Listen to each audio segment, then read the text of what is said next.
G'day to all my friends and family, and welcome to Jim's 5am Club. And this is a special episode today because I'm coming to you from the Barrel Golf Club down here in the Southern Highlands. And as you can see, it's coming to the end of the day. And this is a magnificent golf course. I'll just swing around and just show you the clubhouse. I used to play golf here many years ago, and I'll have to organise to come back and have a hit. But in the meantime, what I want to do whilst I've got you here is take you through a book summary entitled Braving the Wilderness by Brene. I hope I've got her pronunciation of her name right, but she's a wonderful author who has authored many books, and one of her specialties is talking about vulnerability. And this book here is a really interesting book indeed. So let me just continue talking and go through this book. So the author here, who's had an interesting background, she was actually rejected by Alcoholics Anonymous many years ago. So I'd imagine she's probably had an up and down sort of life. But the way she expresses herself and the topics that she talks about are topics that are very close to many people's hearts. So I do imagine, and I do expect that a lot of this comes from first-hand experience, and she talks from her heart. She goes on to kick off the book with a wonderful quote where she says that the truth about who we are lives in our hearts. Our call to courage is to protect our wild heart against constant and never-ending evaluation, especially our own. The bottom line, according to Brene, is that no one belongs here more than what you do. A real powerful message, a wake-up call to each, bear with me, to each and every one of us. I'll just shorten the selfie stick so I can talk more freely. So nobody deserves to be here more than what we deserve to. That's a real positive and powerful message. And she goes on to say that according to Maslow's law of hierarchy, the needs that humans have, she says that the sense of belonging is the first thing we desire right after ensuring our own physical survival. So the human need for belonging is something which is, in our absolute closest desire. And she also goes on to say and to express something really powerful, that belonging is mostly about learning to belong to ourselves first. Now that is powerful. Now we need to learn to belong to ourselves first before then trying to belong elsewhere. Adding to this, another point to come out of this wonderful book is that we need the right groups and the courage to stand alone and be ourselves when no one wants us and no one wants our back. So it's important to have great social circles, according to the author, but there are times where we're going to be on our own, where none of our friends, family, partners, work peers are going to have our back, And that's the time when you need to have the extra courage to stand alone and be yourself. And the first formal point to come out of this book is where the author says that we need to, at some point, stop trying so hard to fit in and allow yourself the permission to be yourself.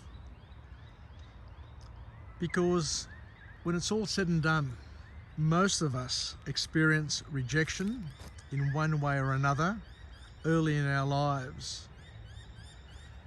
But the key is to stop and to not try and make up for it throughout your life, and just forget about those early traumas and not try to make up for those early traumas.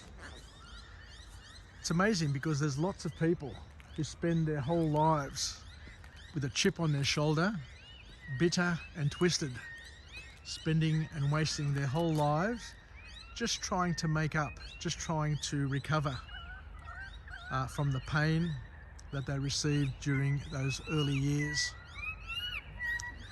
Because the author then goes on to talk a little bit deeper about this topic and says that eventually you will hate yourself, not for not fitting in, but for trying so hard to do so and failing. What a powerful observation. And obviously this sort of observation comes from somebody who's had a tough life and knows a lot more about the ups and downs and how to get over and under and around it. Once again, the message from this author is very, very simple. Learn to be yourself and accept yourself for who you are. And the following lesson is oh so powerful, because early in her life she learnt a technique where she learnt to write herself permission slips. And the more of these permission slips she wrote herself, the less she needed to rely on other people's opinions. So to give yourself permission, and we all have different needs, but from what I can understand from this author is that she wrote permission slips to give herself permission to be herself. So a very interesting way of getting through the challenges that life throws at us. But the author then says that once you continue to give yourself these permission slips and feel good about yourself and being yourself, then you come to a point where you feel good in your own skin and you no longer need other people's reassurance, because having your own reassurance is more than enough to comfort you and to make you feel that you belong in the world that you have crafted out for yourself. The second point that came out of this book is where the author talks about the fact that courage comes from trusting others and trusting yourself, which is built on a system of seven steps.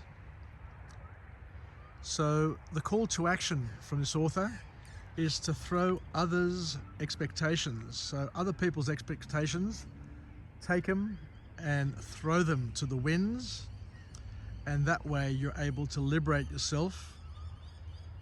But it takes lots of courage, but it also takes a huge amount of trust, a lot of trust in yourself.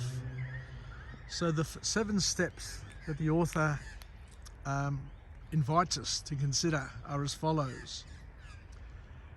We need to learn to be reliable. We need to learn to own our own mistakes.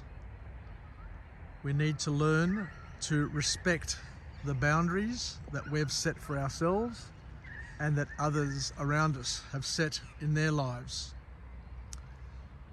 most importantly, we need to learn to protect our own secrets and the secrets that others have entrusted us with. We need to decide and make decisions based on integrity. So we need to understand what we value, and by understanding what we value, then we can make the decisions which are aligned to those values and are comforting and allow us to express ourselves and be ourselves without feeling as if we're cheating anybody. She asks us to stop judging, stop being judgmental, because that will free us up to be ourselves and not to waste valuable resources and time judging others. And to, of course, be generous. Be generous with our time, with our money, with our skills, with our gifts, and to help others get through their challenges as well. Because by doing these 7 steps, we build a web of trust. So the last thing that the author talks about is that because we all are going to get our share of pain, our share of suffering, and have challenges in our lives, we need to get through over and under anger. And the way we do it is that we need to acknowledge our anger at first, but also use it to become better and not bitter. This is the crux of this book. This saying is so interesting and so profound. Use your anger to make you a better person, to make you better and not bitter. If there's one lesson that we can all learn and take from this wonderful text, from the experience of this awesome author, is to learn to become better in every single way and to release the bitterness. And she talks about a person who went through a lot of grief in their life, where somebody came and murdered their partner and their child. And rather than spending the rest of her life being angry and bitter about the situation, she wrote a letter, a powerful letter to the person who caused her this grief. And she said, "You will not have my hate." Because when you feel anger, we need to acknowledge it, but don't let it turn us into someone we just are not. And as we said, we need to leverage it to make us a better person. So I think I'll leave it there. It's been a wonderful day. I've come down to Barrel with my beautiful wife, Paula. We've spent some time having a wonderful lunch and just enjoying this quiet Monday afternoon. We're about to turn back and go back to Sydney now. It'll be dark shortly. But let's finish off with a positive affirmation. I'm alive, I am well, and I feel absolutely great. To my friends and family, stay connected, stay relevant, stay reasonable, and most importantly, let's take some of these lessons from this author, from this book, and as we said, learn to become better and not bitter. I guess that is the most powerful lesson from this book. So I look forward to coming to you again from a different location with a different message, a message of empowerment, where we can live, learn, and pass it on, and be the wind beneath our wings and help us all get through the day, get through the moments, and get through our lives, knowing very well that each and every one of us are going to get our turn and our quota of problems, of suffering and grief throughout our life, but to learn to get through it and to use the skills that we have, and to give ourselves permission, to be ourselves, and to not hoard hate, I guess, is the key message. So thank you very much. I'm alive, I am well, I feel absolutely great.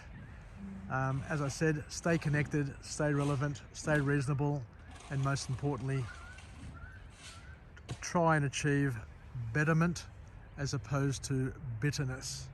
Yassas, Filakya, and we'll chat again shortly. Bye for now.